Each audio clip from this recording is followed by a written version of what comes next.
Hello friends, welcome in our channel Official Study by Edison. Today we learn about sentence. Sentence क्या होता है और sentence कितने प्रकार के होते हैं आज हम यही पढ़ेंगे। फर्स्ट टॉपिक हमारा है sentence. A group of word which make complete sense is called sentence. शब्दों का ऐसा समूह जो कंप्लीट मीनिंग दिखाता हो, मतलब उसका कोई अर्थ निकलता हो, उसको हम सेंटेंस कह सकते हैं। और एक डिफिनीशन है, a combination of word which show meaning and based on any grammatical structure is called sentence. Word के कॉम्बिनेशन यानी शब्दों की, यहाँ भी शब्दों के समूह जो मीनिंग दिखाता हो और वो किसी भी कोई भी ग्रामेटिकल स्ट्रक्चर पे आधारित हो, उसको भी हम सेंटेंस कह सकते हैं। अब एग्जांपल इसका देख लेते हैं हम। एग्जाम्पल में हमारा है, ही राइट्स अ नोवेल, वह उपन्यास लिखता है। यहाँ भी ये भी क्या है कि एक वर्ड है, ये भी वर्ड है, ये भी वर्ड है, ये भी वर्ड है, जो कि एक ग्रुप में आ गए तो सेंटेंस बन गया। आई सेलिब्रेट 14 फरवरी, मैं 14 फरवरी मनाता हूँ। यहाँ पर कुछ नहीं, मतलब blank, as a black day. Type of sentence. Sentence कितने प्रकार के होते हैं? पहला है जो असर्टिव सेंटेंस। असर्टिव सेंटेंस में का पहला पार्ट है जो है स्टेटमेंट, मतलब अफर्मेटिव सेंटेंस एक प्रकार से, और दूसरा है निगेटिव सेंटेंस, और सेकेंड पार्ट है interrogative sentence, question sentence, question negative sentence, और उसके बाद थर्ड नंबर पे हमारा इम्परेटिव सेंटेंस, और फोर्थ एक्सक्लेमेटरी सेंटेंस। पहला जो हमारा स्टेटमेंट, हम स्टेटमेंट को देखते हैं। I simple form of sentence is called statements. कोई भी साधारण सेंटेंस हो उसको हम स्टेटमेंट कहते हैं। ना उसमें नॉट लगाया गया हो, ना क्वेश्चन की कोई किया हो, मतलब एकदम सिंपल हो, साधारण हो। In statement subject is the hero of the sentence. मतलब यहाँ पर जो है स्टेटमेंट में जो होता है सब्जेक्ट ही मतलब एक मुख्य होता है, मेन होता है। स्ट्रक्चर इसका है subject plus helping verb plus main verb none plus object. और एग्जांपल में सी इज सिंगिंग, सी मतलब हमारा सब्जेक्ट हो गया, और हेल्पिंग वर्ब इज हो गया, और सिंगिंग मेन वर्ब हो गया। I am reading a book, I subject, am मतलब लगता है हेल्पिंग वर्ब रीडिंग है, और बुक ऑब्जेक्ट है। सॉरी, यहाँ पर गलती हो गई, रीडिंग जो है मेन वर्ब है, हेल्पिंग वर्ब हमारा एम है। Negative sentence. Negative sentence when in simple form of sentence negative sentence is presented then it form negative sentence when we use not, no or not in negative sentence। मतलब एक प्रकार से simple से आप समझ लीजिए कि अगर हम स्टेटमेंट में ही नो या नॉट का यूज कर देंगे, मतलब साधारण वाक्य में ही नो और नॉट का यूज कर देंगे, तो हमारा निगेटिव सेंटेंस बन जाएगा। स्ट्रक्चर इसका है subject helping verb plus not plus main verb plus object. इसका हम कुछ एग्जाम्पल देख लेते हैं। एग्जाम्पल है, I am not singing a song. I जो हमारा क्वेश्चन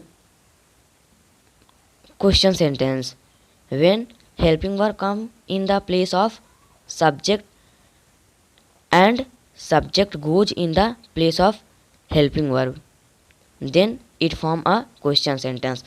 जब हमारा जो है हेल्पिंग वर्ब सब्जेक्ट के स्थान पे आ जाता है और सब्जेक्ट जो होता है हेल्पिंग वर्ब के स्थान पे आ जाता है, तो हमारा क्वेश्चन सेंटेंस बन जाता है, मतलब question yes no type question बन जाता है।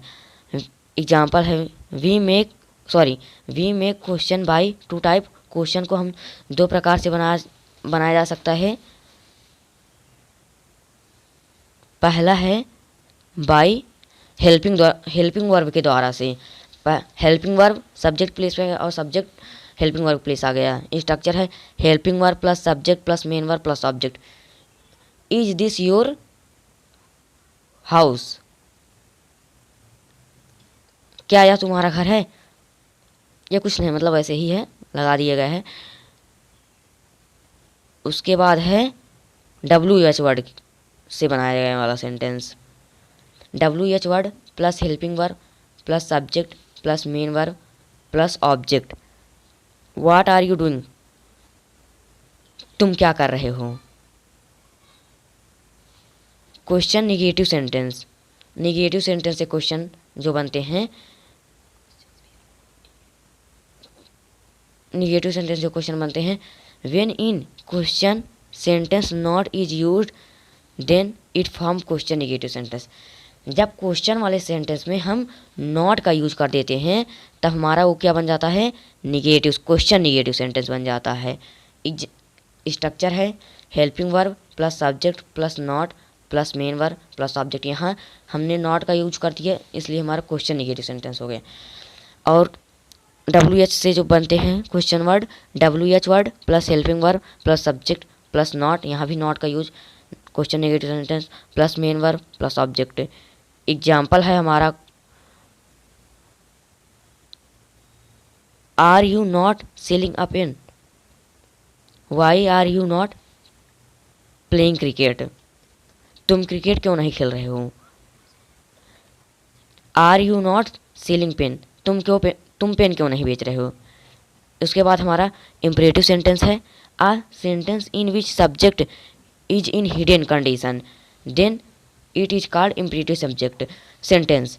जब हमारा सब्जेक्ट हिडन हो, मतलब छुपा हो, तब वहाँ पर हम इम्परेटिव सेंटेंस बोलते हैं, कहते हैं। मतलब this sentence always qualify order request permission. ये सेंटेंस हमारा हमेशा ऑर्डर को क्वालिफाई करता है, रिक्वेस्ट को, परमिशन को, आज्ञा को। जैसे विशेषता बता, एग्जाम्पल हमारा गो, जाओ। यहाँ पर आप किसी को जब कहेंगे गो जाओ, मतलब किसको कहोगे आप? तुम जाओ। यहाँ पर क्या हिडन है? तुम, यू। सिट, बैठ जाओ, यहाँ पर भी यू हिडन है।